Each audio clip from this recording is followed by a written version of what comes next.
Кезінде Біріккен Ұлттар Ұйымында тергеуші болған Джерри Лейн еш уайымсыз өзінің отбасымен таңғы асын ішіп отырады. Оның әйелі және де екі қызы бар. Теледидардан Американың бірнеше аймақтарында соғыс жағдайы енгізіліп жатқан айтылады, бірақ та оған мән беріп жатқан ешкім жоқ. Олар қызына сыйлық алу мақсатында үйден шыққанымен Америка көшелерінде үлкен бір кептеліске тап болады. Уақытты өткізу үшін қыздарымен ойнап мәз-мейрам болып жатқанда жоғарыдан әскери вертолетті аңғарып қалады. Одан бөлек радиода денсаулық сақтау ұйымы адамдардың құтыруы тарап жатқандығын және де қазірдің өзінде 12 елде тарап кеткенін хабарлайды. Бір кезде асығып бара жатқан полиция қызметкері машинаның бүйір әйнегін қағып кетеді. Көру мақсатында сыртқа шыққанда үлкен бір жарылыстың болғанын байқап қалады. Қайта машинаға отырғанында жанынан барлығын таптап жүк көлігі өтеді. Джерри еш ойланбастан тазаланған жолмен жүк көлігінің артынан түседі. Қорыққан қыздарының бірі белдеуді шешіп, орындықтың астына тығылады. Әкесі мен анасы осы жағдайға алаңдап артқа қараған уақытта машинаға жедел жәрдем келіп соғылады. Қайта Құдай сақтап барлығы аман қалады. Машинадан дереу шығып жаяу қаша бастайды, бірақ та бір кезде Джерри бір есуастың сау адамды тістеп жатқанын байқап қалады. Ол 12 секундтың ішінде жаңағы сау адам тоже есуас болып кетеді. Бұны көріп олар жедел бір машинаға отырып қаладан шығуға әрекет жасайды, және де бұл ісі дұрыс болған екен. Жалпы полиция бұл есуастардың алдын алу үшін әрекет жасағанымен олардың планы көкке ұшады. Минут сайын зомбилердің саны артып тарай бастайды. Қолдарынан ештеңе келмеген полиция өз көттерін ойлап халықпен бірге қашады. Ал бұл уақытта Джерридің отбасы қаладан шығып үлгереді, бірақ та бір кезде үлкен қызының астмасы басталады. Оның ингаляторы соғылған машинаның ішіне қалып кеткендіктен, дәл қазір уақытта олар ингаляторды таппайды. Осы кезде Джерриге кезінде бірге қызмет жасаған досы телефон шалады. Джерри өзінің координатасын айтып, алып кетуін сұрайды, және де олар жедел түрде ингалятор табу үшін жақын жердегі супермаркетке келеді. Бұл жақта хаос болып жатыр. Джерри машинадан табылған қаруды алып супермаркетке кіреді. Ингаляторды тапқанда кішкентай қызының айқайын естиді. Қызын тауып енді әйелін іздеуге көшкенде, екі мужиктің оны зорлауға әрекет жасап жатқанын байқайды. Әйелін құтқару кезінде амалсыздан біреуін атуға тура келеді. Оны супермаркетке кірген полиция қызметкері байқап қалады. Бірақ та маған похуй деген сияқты қастарынан өтіп кетеді. Ну, по сути дұрыс. Мынандай хайбай болып жатқанда қаяқтың қызметі? Бірінші тамақтың жағдайын жасау керек. Сыртқа шыққанда олар машиналарын таппай дальше жаяу жүруді ұйғарады. Ол досы Терриге хабарласып, үлкен ғимараттың үстіне шыққанда эвакуация жасауын өтінеді. Бірақ та Терри түнде эвакуация жасай алмайтындығын және де таңға дейін енді өздерін көресіңдер ғой деген әңгіме айтады. Олар ана есуастардан қашып бір ғимаратқа кіргенде, оларды иммигрант өздерінің үйіне кіргізеді.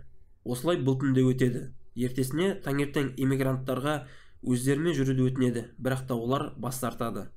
Осылай ғимараттың үстіне шығуға әрекет жасайды, бірақ та жолда оларды ана есуастар күтіп тұрған еді. Олармен арпалысып жатқан кезде Джерридің аузына байқамай олардың қаны түсіп кетеді. Оларды өлтіріп қашып келе жатқанда иммигранттың баласы арттарынан келеді. Себебі жаңағы есуастар олардың үйіне де жол тауып келген еді. Ғимараттың үстіне шыққанда жаңағы қаннан есуасқа айналып кетем бе деген оймен Джерри әдейі ғимарат шетіне барып 12-ге дейін санайды. 12 секунд өткесін бұл есуастық қан арқылы жұқпайтынын біледі. Солай бұл отбасы вертолетке отырып бұл жерден тайып тұрады. Біраз уақыт өткесін оларды су бойындағы эскадраға алып келіп, отбасын орналастырады. Джерри мен Терри жеке сөйлесуге шығады және де әңгіме барысында президенттің өлгенін естиді. Бұл жерде талқыланып жатқан мәселе бұл вирустың алдын алу. Барлығының үміті тек қана жас доктор әрі де вирусолог жігітте болады. Жалпы бұл вирус жайлы алғаш Оңтүстік Кореядағы базада айтылған болатын. Бірақ та содан бері олардан ешқандай хабар жоқ екен. Ең бастысы бұл аурудың қалай шыққанын білу керек. Оны білетін болса, оған вакцина жасауға мүмкіндік болады. Сондықтан осы жердегі зерттеуші жігіттерді Оңтүстік Кореяға жібермек болып шешеді. Джерриге де сол зерттеу тобына қосылуға өтініш білдіреді. Қарсы болған жағдайда оның отбасын және де өзін Босқындар орналасқан аймаққа жіберетін естігеннен кейін ол амал жоқ келіседі. Жолға шығады. Ол жерге жеткеннен кейін оларды сол баяғы есбастар күтіп алады. Жас вирусолог қорыққаннан қашып, қайта самолетке отыруға асыққанда шалынып құлап, байқамай өзін атып өлтіріп алады. Бұларға көмекке осы базадағы әскерлер келеді. Осылай аман есен ішке кіреді. Жалпы сөйлесу кезінде бұл зомбилермен күресу жолдарын айтады. Егер басынан атса, олар сразу өледі. Ал егерде денеге тиетін болса, оларды тек қана уақытша тоқтатады. Бұл жерде ең бірінші жұқтырған адам жатады. Оны тоқтату үшін қаншама әскер өзінің өмірін бергендігін жеткізеді, және оларды тоқтату үшін барлығын өртеп жіберген. Нулевой пациент бұл базада дәрігер болып жұмыс жасаған, және де жұқтырмай тұрып, оны солдаттың өлімі бойынша бір ауылға жіберген. Ал ол солдат дәрігерді тістеп алып, өзі өліп кетеді. Осылай дәрігер бірінші жұқтырушыға айналады. Бірақ та солдат жайлы олар ешқандай ақпарат біле алмаған. Джерри осы уақытта бір әскери адаммен танысады. Белгісіз жағдаймен зомбилер оған мүлде тиіспеген, яғни оны көрмегендей қасынан өте жөнелген. Ары қарай Джерри бұрынғы ЦРУ агентімен сөйлеседі. Оның айтуынша, Солтүстік Корея 24 сағаттың ішінде елдегі барлық тұрғындардың тісін алып тастайды. Осылайша олар пандемиядан аман қалған. Ал Израиль болса, осы пандемияға дейін Иерусалимді үлкен стенамен қоршап тастаған.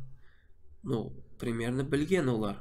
Сондықтан Джерри кідірмей бірден Иерусалимге жол тартады. Олардың қалай алдын ала білгенін естігісі келеді. Онда келгесін Джерри бірден Масадтың 10-шы қатысушы Юргенмен кездесіп мән-жайды сұрайды. Олар зомби бойынша Индиядан шыққан хабарламаны естіп, алдын ала қоршау салып тастаған жеткізеді. Одан кейін босқындар бойынша +1 адам бұл -1 зомби. Сондықтан біз бәрін қабылдап жатырмыз дейді. Бірақ та оның бір жаман жерде бар еді. Себебі топырлаған адамдар қалаға келгеннен кейін той-тойлап шулап кетеді. Ал зомбилер шуға жүгіретіні анық.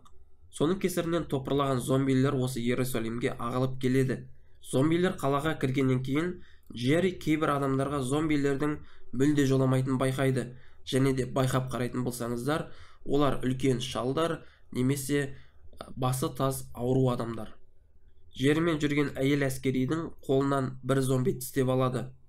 Бұл кезде Джерри ешқандай кідірместен оның қолын кесіп тастайды.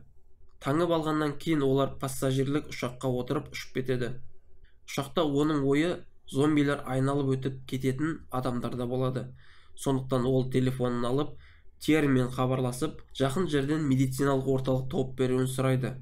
Бұл уақытта самолетте барлығы зомбиге айналып жатады. Себебі грузовой отсекке бір зомби кіріп кеткен екен. Олардың қолдарында қару болмайды, тек қана бір граната. Сондықтан Джерри тәуекел етіп ұшақтың артқы жағына гранатаны лақтырып жібереді. Зомбидің барлығы ұшып кетеді, ал самолет болса жерге құлайды. Джерри тірі қалады, бірақ та өте қатты жарақаттанады. Жарасын таңып алып, олар медициналық орталыққа қарай барады. Ол жерге жеткеннен кейін Джерриге операция жасайды. Оянған кезінде Джерридің кім екендігін және де не үшін мұнда келгендігін сұрайды. Ал ол болса Терриге қоңырау шалдыртып, бәрін түсіндіріп береді. Одан кейін Джерри лабораторияға келіп, өмірге қауіпті ауруды өзіне салып сынама өткізгісі келеді.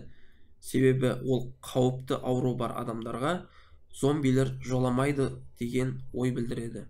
Бірақ та барлық сынамалар жатқан бөліктің ішінде зомбилер толып жүрген еді. Олар қаруланып сонда аттанады. Джерри сынамалар тұрған жерге дейін барады, ал қалғандары амалсыз қайтуға тура келеді. Джерри сынамаларды алып кері қайта алмай қалады, себебі оның жолында бір зомби тұрып қалады. Тәуекелге бас тігіп, соңғы сөзін айтып, ол наугат бір сынаманы өзіне салады. Бәрі Джерри ойлағандай болды. Оның теориясына сәйкес, зомбилер өлім қауіпімен ауырған адамдарға жоламайтын болып шығады. Дәл осылай, спокойно зомбилердің арасынан өтіп, осы лабораториядан шығады. Дәл осылай Джерридің арқасында ғалымдар вакцинаны ойлап табады. Сөйтіп Джерри әлемді құтқарып қалады. Бүгінгі киномыз осы. Достар, арнаға жазылып, лайк басып кетуді ұмытпаңыздар.